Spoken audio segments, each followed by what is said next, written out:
नमस्कार मुलांनो. मी आज आपल्याला छोटी एक गोष्ट सांगते.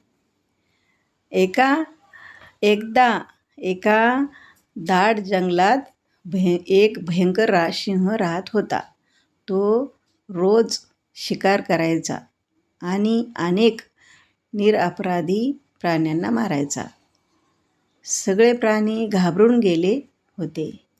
एके दिवशी त्यांनी विचार केला, असं चालणार नाही. आपण काहीतरी उपाय करायला हवा. त्यांनी सिंहाकडे जाऊन सांगितले, महाराज, आम्ही रोज एक प्राणी तुमच्याकडे पाठवून, पण तुम्ही इतरांना त्रास देऊ नका.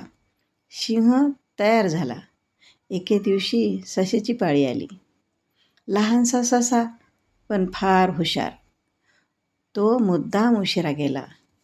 रागावलेला सिंह ओरडला, इतका उशीर का? ससा शांतपणे म्हणाला, महाराज, दुसरा एक सिंह मला अडवून म्हणाला की तोच खरा राजा आहे. हे ऐकून सिंह संतापला. मला दाखवतो कुठे आहे. ससा त्याला एका विहिरीपाशी घेऊन गेला. सिंहाने विहिरीत पाहिले. त्याला स्वतःचे प्रतिबिंब दिसले. त्याला वाटले हा दुसरा सिंह आहे. रागाने त्याने जोरात उडी मारली आणि पाण्यात बुडाला. सगळे प्राणी आनंदाने नाचू लागले, कारण छोट्या सशाने आपल्या बुद्धीने सगळ्यांना वाचवले.